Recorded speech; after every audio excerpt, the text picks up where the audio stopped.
Welcome to the Mentium Matters podcast, where we talk about leadership, life, and the transformative power of mentoring. I'm Solveig Brown, and I am so happy to have Kelli Schutrop as my guest today.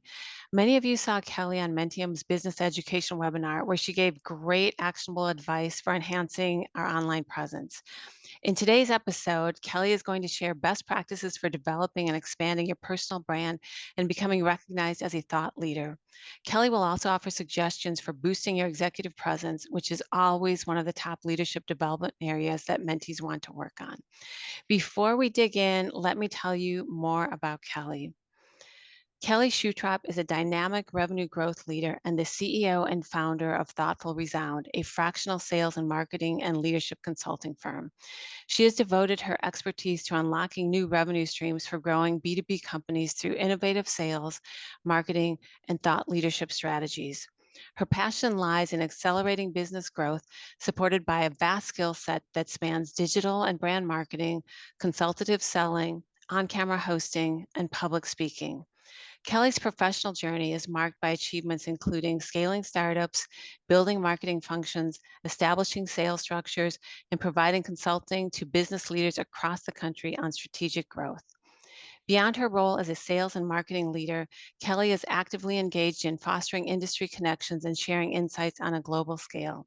She is a four-time LinkedIn Learning course instructor, regularly conducts speaking engagements, organizes fireside chats with industry luminaries, and has contributed her expertise to various boards and committees.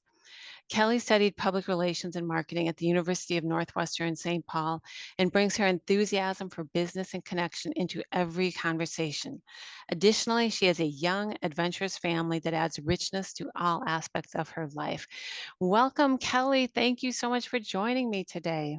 Thank you, Solveig. I am so happy to be here and talk about this topic that everybody seems to want to know more about in our new world To- here. Totally. So many of our mentees want to work on their personal brand. And I am especially excited that you can share your expertise with us because you have taught a LinkedIn learning course on personal brand that over 15,000 people have taken. So, can you talk more about why developing a personal brand is so important? Absolutely. So it's it's no surprise that relationships drive outcomes. So whether an individual is looking for their next career opportunity or looking to expand their business through sales opportunities, I mean, there's just really so many avenues that personal branding can open up for you. And I was fortunate in in my undergraduate education, when I studied public relations, my professors really recommended uh, getting active on LinkedIn and spending time there. And even prior to that, I just had interests along the lines of business. So some of the things I was involved in undergrad were like student government and starting associations on campus that focused on business. And it started becoming very obvious to me that two things. One, I really enjoyed getting to know people. And two, I really enjoyed capturing those different experiences. They felt kind of like field trip opportunities to me. And as I captured that, not only on my resume, but also on my LinkedIn, it opened up more doors of opportunity. And so now, years later, that has looked like millions of dollars in revenue for companies, as well as every role that I've had up to this point has come through a relationship or a connection. And so I am very passionate about helping other people identify how they develop their personal brand and what it can unlock for them. Those are great reasons for why it is important to be more intentional. So, where does someone begin who would like to develop a personal brand? Some of the people I interview have never really thought about it before, but they know that they want to do it, but it's kind of daunting to know where do you start? It's so true. And I have conversations with folks really all across the gambit, like students who are looking to launch their careers. I just rode on a flight with a Harvard business fellow who is exploring his personal brand. Like it's not uncommon for this to feel like every other conversation, right? Business executives, everybody's looking to navigate this topic right now. And I would say the first place to start is to identify what are you trying to accomplish through it? And that in and of itself, depending on how your mindset works, might feel only self-serving, right? Like, okay, I want to get a job. I want to accelerate in my career. I want to sell more of my product or service. I actually encourage people to think about it through a lens of how do you educate and help people around you that you'd love to work with. So if it is wanting to be known in your space so that you can get career opportunities or, expand within your organization or join boards or get speaking opportunities or sell whatever it is you're offering, think about who is that ideal audience and what matters to them and start there. Like that should be the foundation because everyone has experience and expertise, even if they're right out of school, even if they're 5 years into their career, especially if they're 15 to 20 to 30 years into their career, where they have experiences that other people that they'd like to interact with can see value from. And there really are a few different subsets of how you can present yourself in your personal brand. We'll talk about that leadership, I'm sure, at some point in this conversation. But others would be, make sure your LinkedIn profile reflects who you want to attract. So if you would get into a coffee conversation with someone that you'd love to have be impressed by your background and your expertise and your LinkedIn doesn't reflect that, it's a missed opportunity. So now it's an opportunity to expand in that area. So that would be a really good starting point is what do I want to accomplish? Who do I want to get in front of? And how does my online presence reflect that today?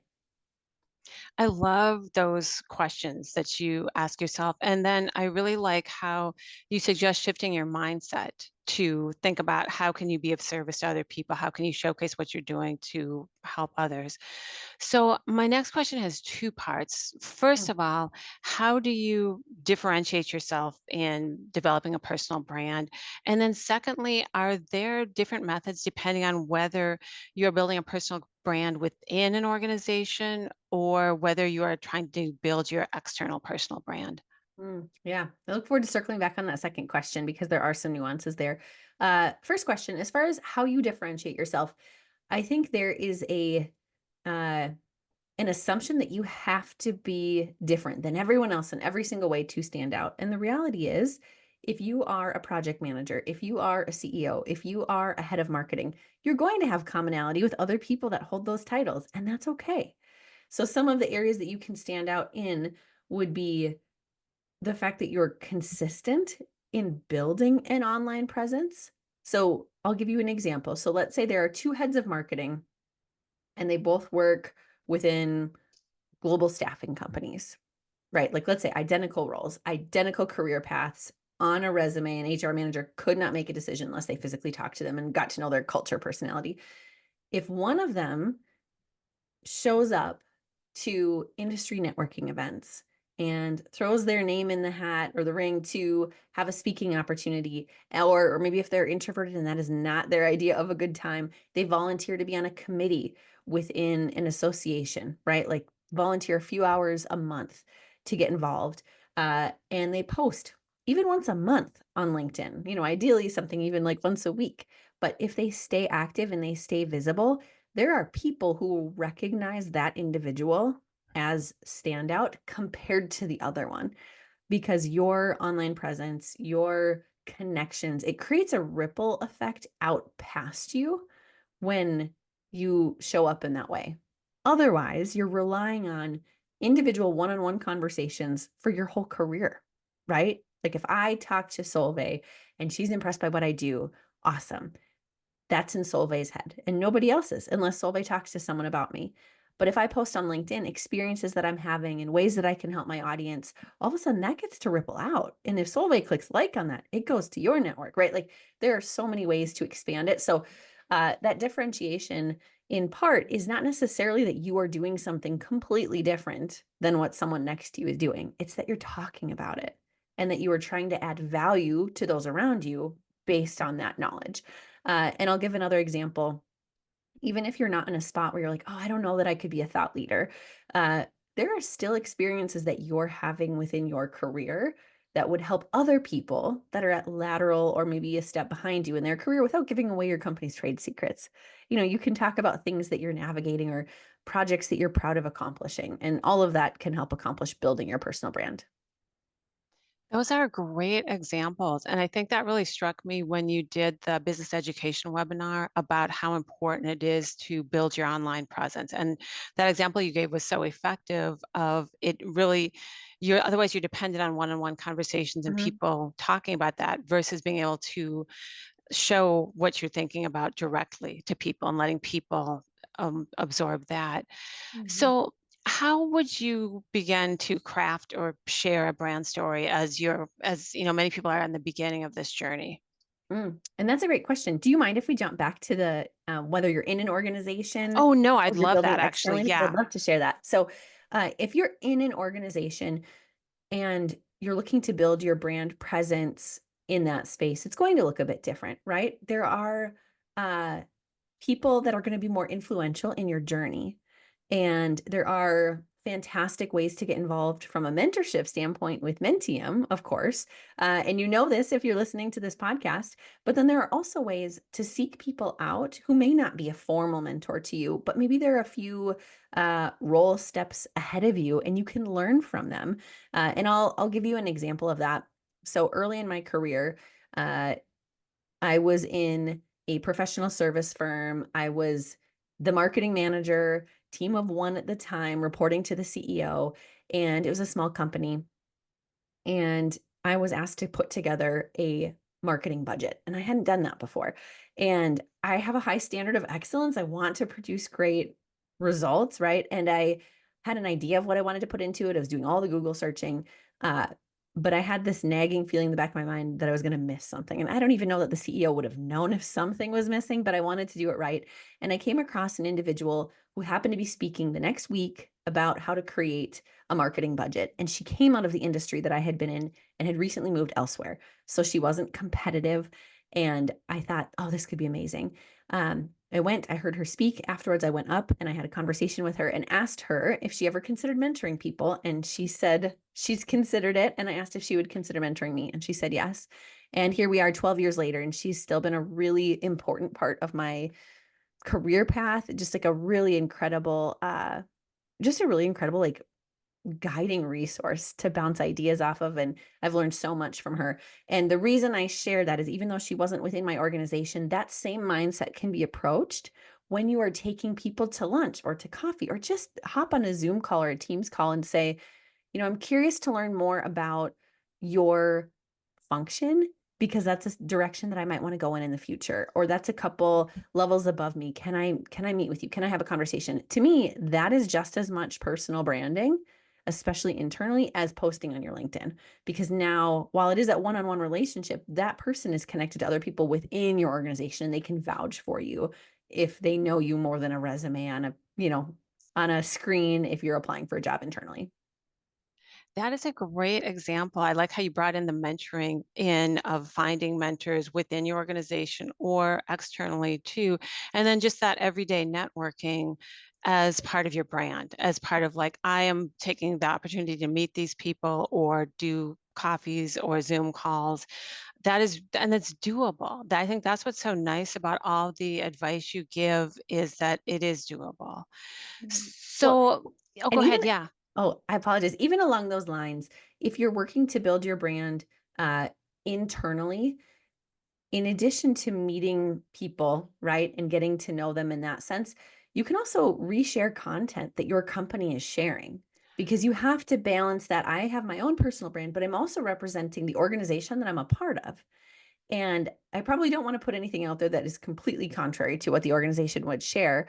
And LinkedIn is more of a professional space anyway, which helps to alleviate that. But even just thinking about what is a cultural event that's happening, right? Like what's a team building activity? What is an article that your company shared? And how do you promote that? And maybe it's directly in alignment with something that you have done, and maybe it isn't. Maybe it's just a cool initiative that your organization is putting together. And so I have worn the hats of managing marketing internally, where my role was fully internally focused. I mean, I helped generate leads and help build brand, but my purpose and reason for shaping my LinkedIn was to help other people see that I was a strong marketer. Then I pivoted halfway through my career into consultative selling, and my purpose shifted. My purpose for my LinkedIn became how do I attract more people to want to work with this company that I represent?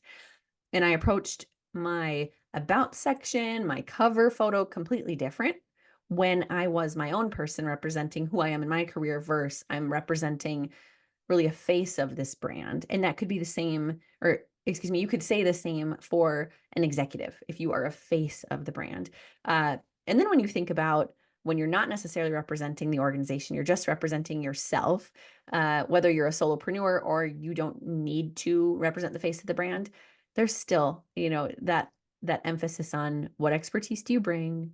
How can you add value to your audience? How do you become a hub of resource for them? I love that. And again, it's doable to reshare the content and then put your own spin on it. Like, oh, I'm really proud of this accomplishment that we've done, or I'm really glad to see this work being showcased in our organization. So those again are really great suggestions for that and it makes everyone feel good.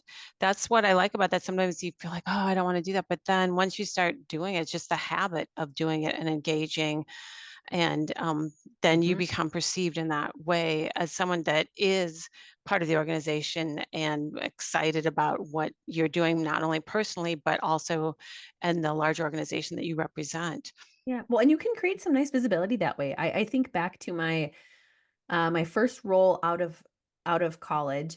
It was a paid internship post grad, and they did that intentionally. It was for an advertising agency. They do that intentionally so that they can hire someone out of school if they are a good fit. And I went into that internship, and it was one that was really competitive. We were told afterwards the 10 of us that were selected from a 500-person pool. Uh, Wow. and I had done informational interviews with people in that company prior, and they suggested that I apply. And so me putting my resume into the mix came with recommendations, which speaks volumes. And I can honestly say out of 500 people, some of which had pined after this type of an internship since high school, and it hadn't been on my radar that long by any means. I can't say that my resume was the only one that was qualified for the role that I fit. I'm sure there were many that were incredible, but because I had that connection and had multiple conversations, people could vouch more for me. And so my name was starting to circulate and float around to for HR or hiring managers to keep an eye out for. But with that story in mind, one of the initiatives I did personally is I wanted to start a blog separately on the side, and I wanted to do a blog once a week because it was for the summer. So 12 weeks. I wanted to blog every week because I didn't want to forget what I'd learned. And a couple weeks in, I found out that the CEO of the company, maybe president was his title at the time, knew about it and said, "This is a really cool vantage point. I'd like to post it on the company blog. Are you okay with that?" And it was a really just kind of just a cool moment in the first taste of where something that I was producing creatively to add value to people around me and to keep track of what I was doing uh, got recognized at a company level. And that accelerated my personal brand, right? And so there's a lot of opportunities to lean into things that you are passionate about that can get more visibility, that put you on people's radar. That is a great illustration of doing something that you'd be doing anyway, but then getting it out there because other people are likely interested or it'll be of add value to what they're doing. You've always been good at personal branding. I like that you I've came always out of really loved college it. ready to go. So, I um, have s- always really enjoyed it. So I love yeah, telling people about different ways that they can apply it for their own situation. and it shows. And I think that's what comes through is your passion for it. And I'm inspired just listening to you because I'm like, oh, sounds so good. So, how would you say that you craft and share a brand story? Yeah. Brand story sounds like one of those buzzwords, right? Where people say like, "I don't know that I have that." I would encourage people hearing that term just to think about it as who do you want to show up as online, in a room? If your name is said and you're not there, what do you want people to feel and resonate? Right. So, what is the area of expertise you have? What is maybe that's a function, maybe that's an industry, maybe that's a skill set. What do you want people to know about you? And again, I know I talk a lot about LinkedIn, and it is because that is the one piece of real estate on the internet that you get full control over what is said in your own profile, right? I mean, you can have your own website too, but for most people hearing this podcast, you probably don't have your own website. You are working within an organization. And so your LinkedIn is your website. And so to think about it through that lens of who am I helping? What do I want to accomplish? What do I want to be known for? Those are the components that, from my vantage point, make up that brand story. Those are great questions to ask yourself because it makes it easier. It's like a North Star of where you want to go or what you want to be known for. Kelly, let's pivot for a minute to thought leadership because you are also an expert in thought leadership and have consulted with people on how to grow their thought leadership. Can you talk more about how to become a thought leader or, a trusted expert in your field? Absolutely. So I'll start with an example.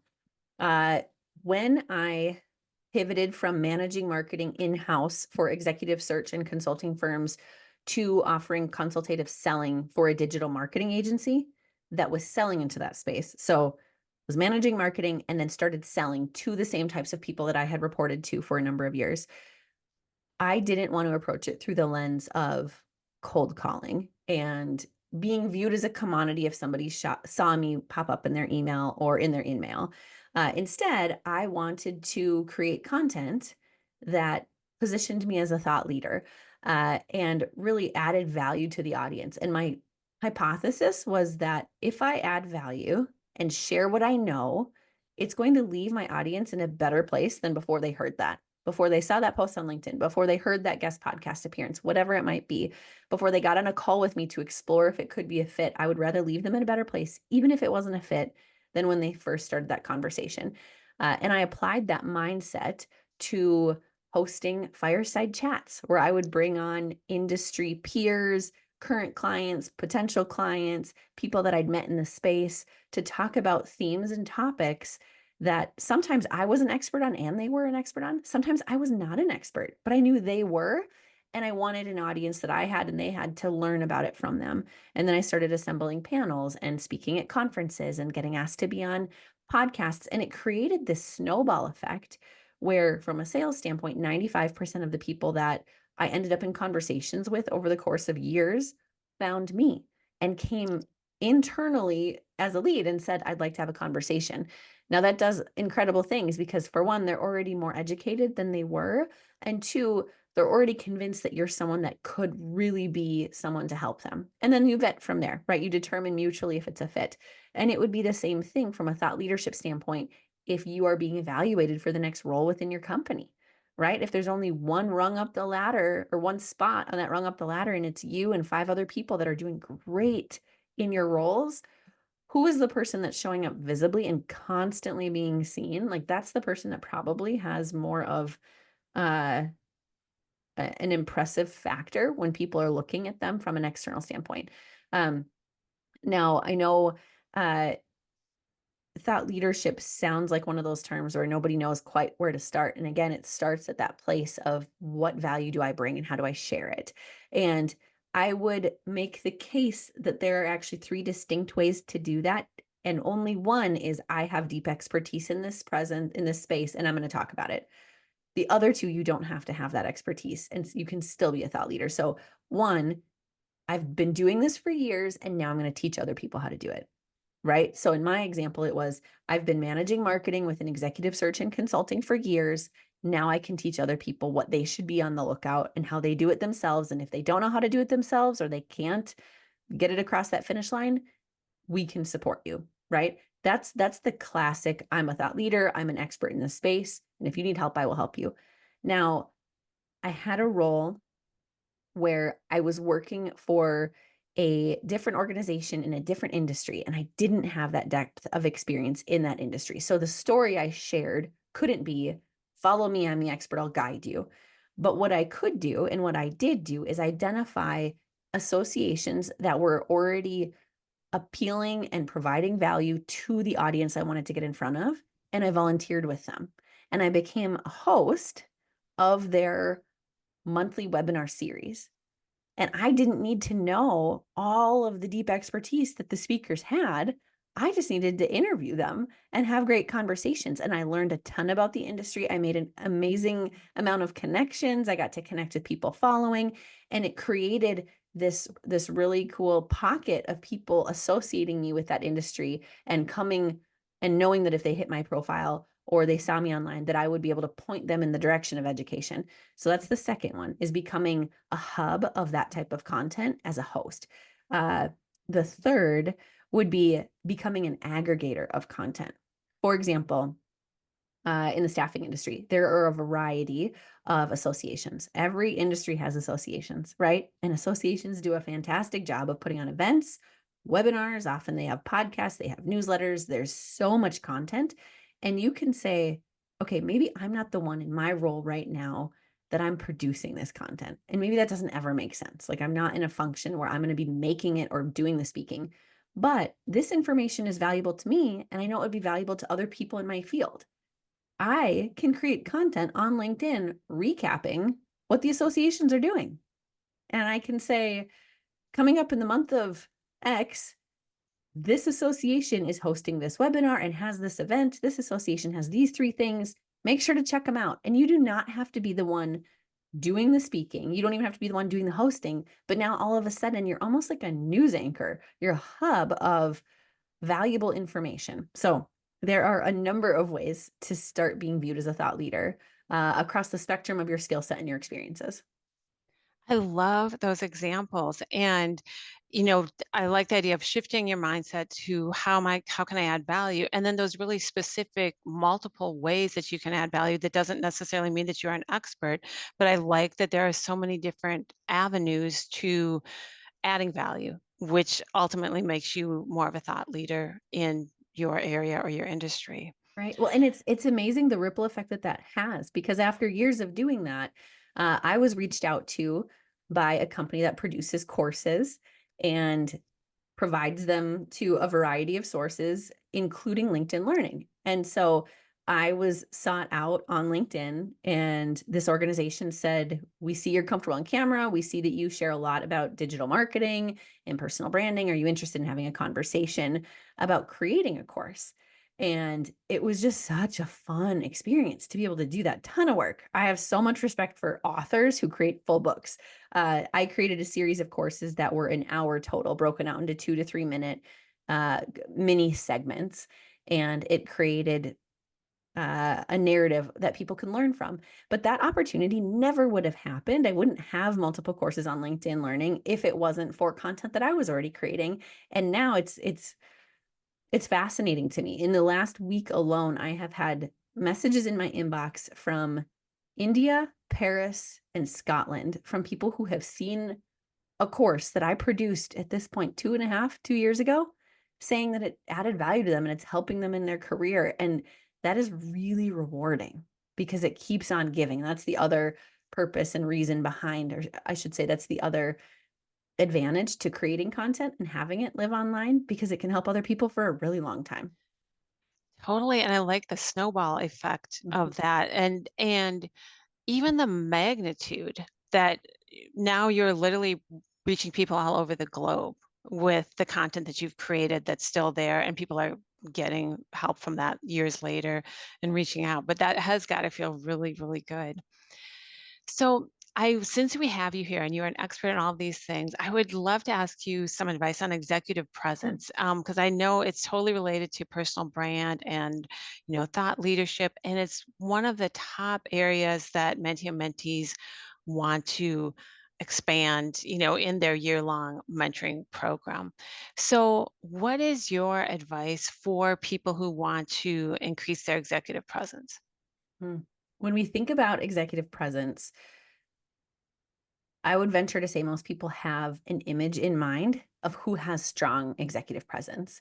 And sometimes that personality and tempo may be in alignment exactly with who you naturally are, and sometimes it isn't. So I would encourage people to think about your own version of executive presence, but there is some commonality across the board. One is confidence. It does not mean you need to know everything or pretend you need to know everything. Some of the strongest executive leaders I've ever met are very quick to acknowledge when they don't know something. And there's different ways to approach that, right? I mean, we've all seen articles talking about how you don't want to use and say and instead of but. Like there's a lot of nuances to the way you talk, but the reality is, in my mind, if you can just have a simple mindset of I am here to learn and I'm here to share what I know. And when I don't know something, I can use a phrase like, "Can you share more with me about that?" Or, "I'm not as familiar with that." Or, "That's interesting, please share more." Those types of things feel very different and feel much more, appropriate to an executive presence versus, "I don't know. I'm not sure." You don't need to be nervous about not knowing something. I had a really cool epiphany years ago. I'm sure I'm not the only one to have it, but I remember early in my career feeling almost embarrassed going to a networking event saying that I was new in my career because I didn't feel like I could measure up to the other people in the room who were 10, 15, 20 plus years into their career. And then I don't know why this was difficult for me to know before, I met a slew of people at one networking event, and they were all 15, 20 years into their career, and multiple of them had just started new jobs. And somehow it hadn't crossed my mind that everybody restarts multiple times throughout their career. They still have their experience and their expertise, but there are nuances that are brand new multiple times. So whether someone's right out of school or 5 years in or 10 years in or 30 years in, there are still those pivots where most people feel, and maybe you can call it imposter syndrome, whatever you want to call it, feel that little bit of like trepidation. And I don't know all the answers. I don't know how this company operates compared to a different one. Even if it's in the exact same industry and I'm in the exact same function, there will still be differences. So approaching executive presence through the lens of be confident about what you know and share that in order to help people, but then also be confident in asking the question and not thinking that you need to know everything. And I will share a final thought on this. The first few times that I got up to speak in public, I was in high school. I was a part of Business Professionals of America, which is similar to DECA. If people are familiar, it's a lot like speech, but specific to business. And there's different areas that you can be involved in. And I naturally lean toward off the cuff, like that I'm strong in that area, and there were certain initiatives that took months to prepare for, and then you had the culmination of the competition, you present it then, and I was involved in all sorts of things then, and so I said, "Okay, I'm gonna do extemporaneous speaking, and I'm going to do interview skills, because both of those I can show up with the knowledge I have in my head and present." And what that did for me is give me a comfort with if I have some knowledge in my mind, I can share about it, right? But then when I pivoted into college and I had a role in student government and I was the public relations liaison, which essentially in that function meant I'm going to plan events for this student body. I'm going to pull in activities and things that they can do collaboratively together. I would find myself getting beat red when I would get up to speak. And I had a few friends, not ill intentioned, but like joke about it. And it really got to me, and I would get really nervous to get up in front of people. Or if I was in a room and I was going to say something because I had a thought that was really valuable and I knew everybody's heads would go, "Vroom." It made me really nervous until I had this epiphany. They want to hear what I have to say, period. If you show up into a conversation and someone says, "Kelly, can you please tell me more about XYZ? I don't know. Can you teach me?" There's no need to be embarrassed in that environment, right? They're asking you to share your knowledge with them. Uh, and I was able to apply that to public speaking and think, even if one person in this room wants to hear what I have to say, I want to tell them, I want to help them. And so that mindset has helped me personally elevate my own executive presence by not second guessing everything I'm saying or wondering if I should be there or wondering if I should have a seat at that table. If I'm invited to that table, I'm going to own that seat. And if I want a seat at that table, I'm going to ask for it. Like there's no harm in asking for anything you want as long as you're respectful. And sometimes the answer is no, and sometimes there's fine reasons for that. But having that confidence to say, people want to hear what I have to say, and so I'm going to share it because I want to help them, shifts it away from, am I doing a good enough job, to what can I do to better provide them value?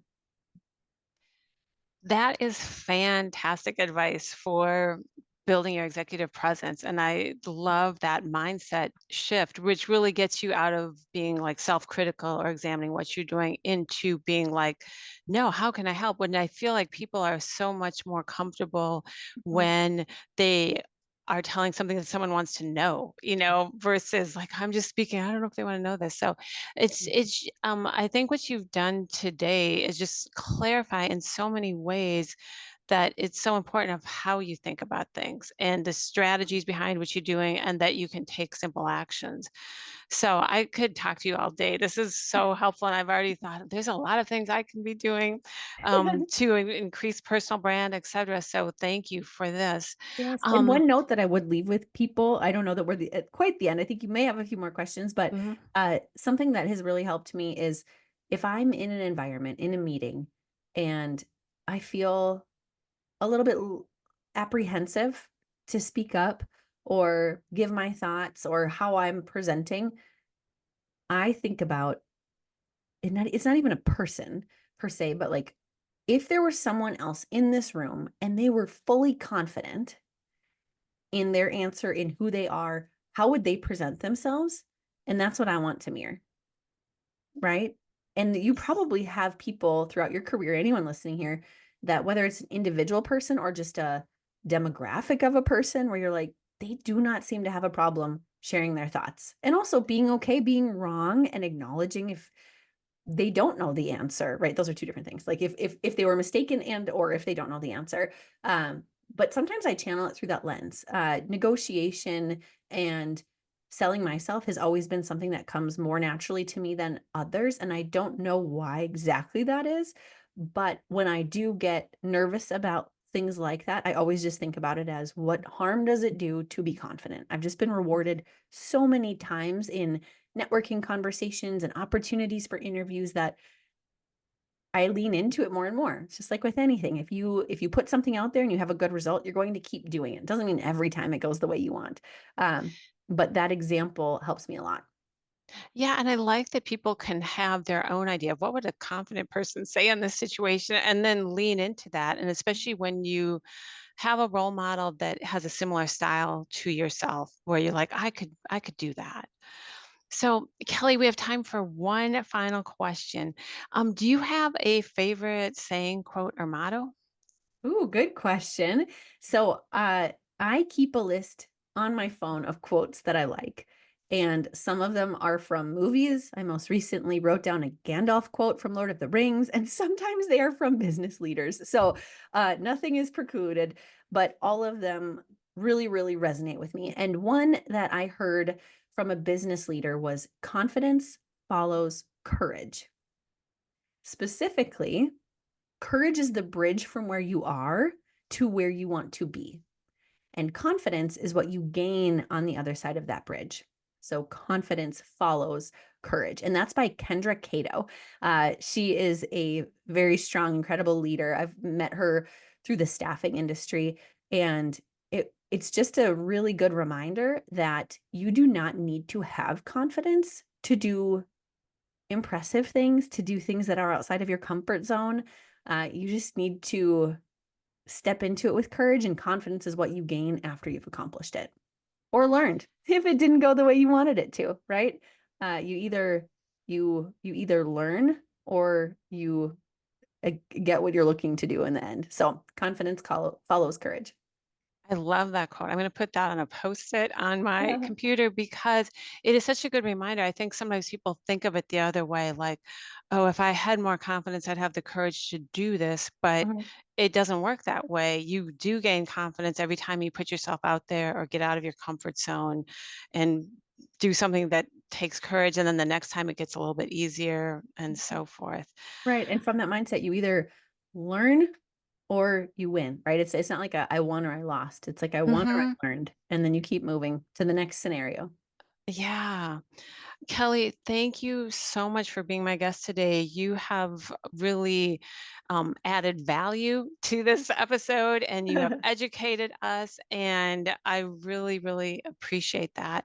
I really appreciate the concrete strategies you've given me and all of our listeners on how to enhance their personal brand, ways to develop thought leadership. And I like those diverse strategies you talked about, and how to be in this world with more confidence in every situation, not just at work, but in life. And I feel like these are all areas that people continuously improve. There's never like an end game. You can always get better. And I feel that I appreciate that you've given us simple things we can do and questions to keep asking yourself to keep pulling yourself along further down the path of being the best person that you can be. So, thank you, all of our listeners, for joining us today. We have many great episodes lined up on the Mental Matters podcast, and we look forward to having you join us next time. Thank you.